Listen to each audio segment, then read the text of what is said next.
pendidikan, sebenarnya kita mengenal banyak istilah. Salah satunya adalah istilah ini ya, behaviorisme. Ini adalah istilah yang mungkin sudah kita dapatkan di semester pertama di program sarjana pendidikan terkait teori-teori terkait pendidikan di mata kuliah pengantar pendidikan biasanya ini diajarkan. Dan yang pertama kali juga untuk disampaikan adalah terkait teori behaviorisme. Jadi ini hal yang sangat familiar bagi kita yang berposisi sebagai akademisi di bidang pendidikan. Secara singkat saja saya sampaikan paradigma-paradigma pendidikan mulai dari behaviorisme sampai nanti konektivisme.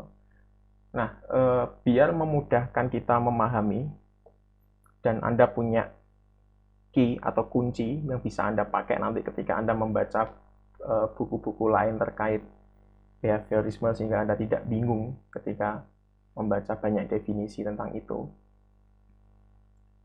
Maka di sini saya akan menjelaskan sebenarnya paradigma tersebut tujuannya apa sih dan bagaimana cara mencapai tujuannya.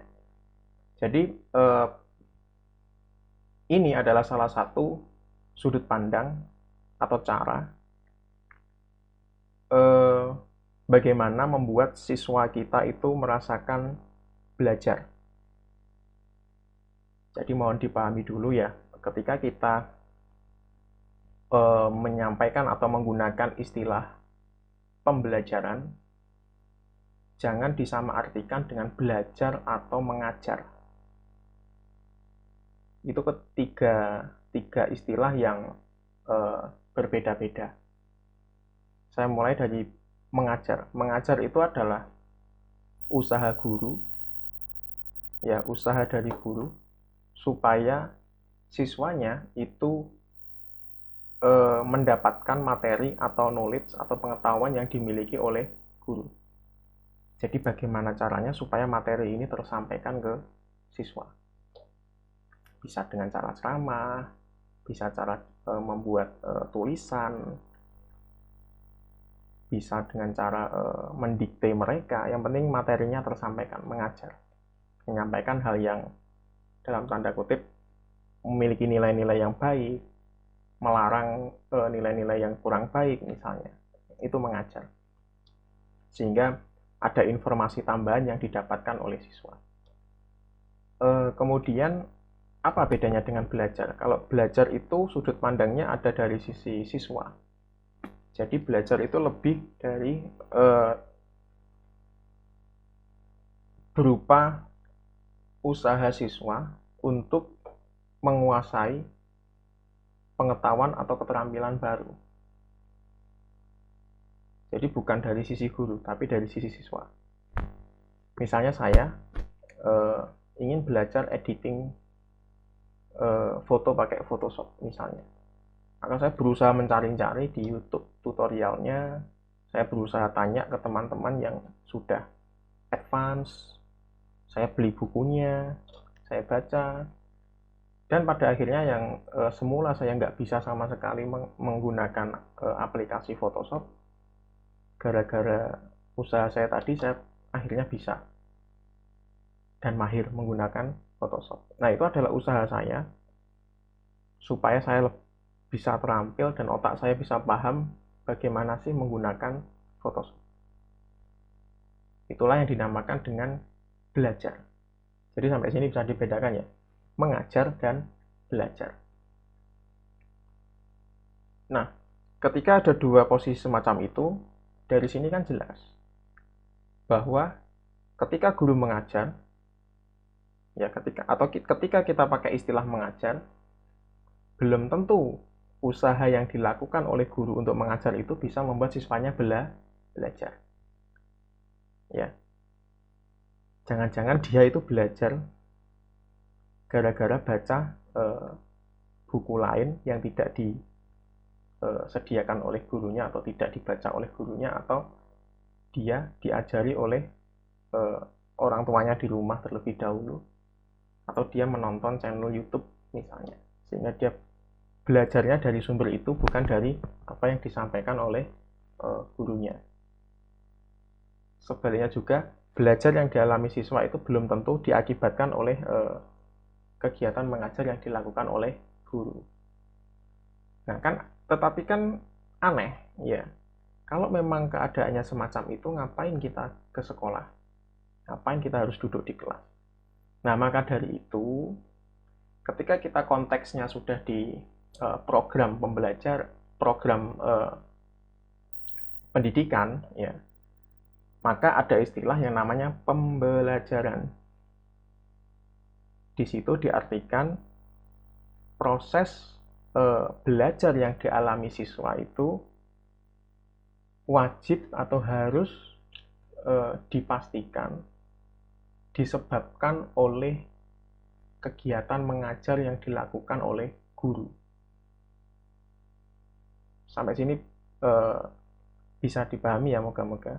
Artinya di dalam pembelajaran itu sangat besar sekali peluangnya guru untuk berinovasi, guru untuk berusaha supaya apa yang dia lakukan itu betul-betul bisa membuat siswanya belajar. Akhirnya berkembanglah bahwa ada statement bahwa guru itu bukan satu-satunya sumber belajar, guru itu bukan satu-satunya sumber informasi, ya. Kemudian guru harus menyiapkan banyak jenis materi untuk mengakomodasi siswa yang gaya belajarnya berbeda-beda. Karena apa? Di situ dituntut bahwa apa yang pengajar lakukan itu bisa berimpact atau menghasilkan kontribusi ke proses belajarnya siswa.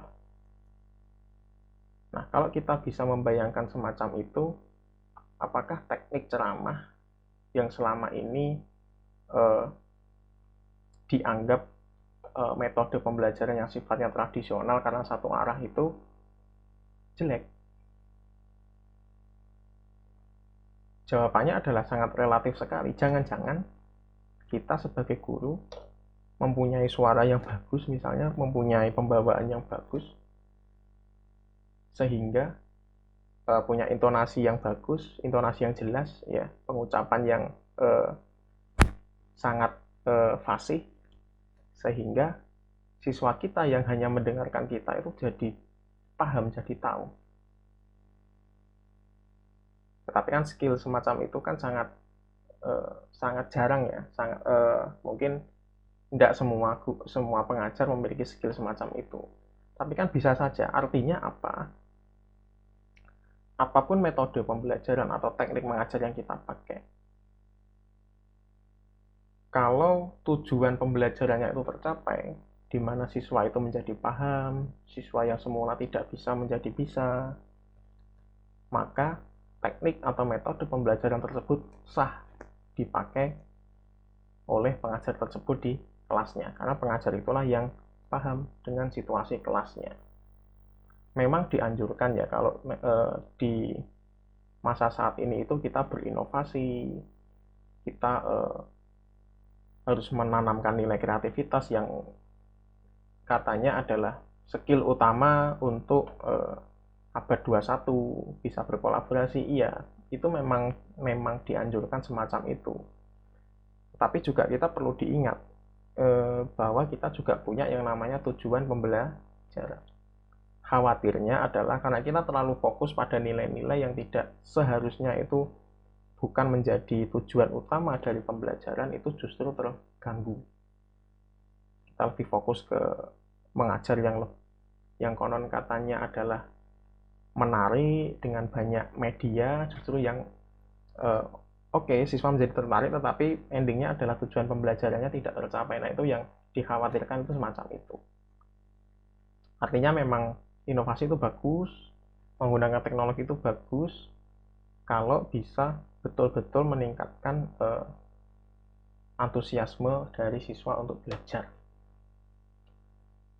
Oke, nah itu ada kaitannya dengan ini ya, karena sekali lagi ketika kita memakai istilah pembelajaran, maka di situ akan sangat jelas sekali bahwa sebenarnya kita itu dituntut untuk kita ya sebagai pengajar itu dituntut untuk mensituasikan siswa itu supaya belajar.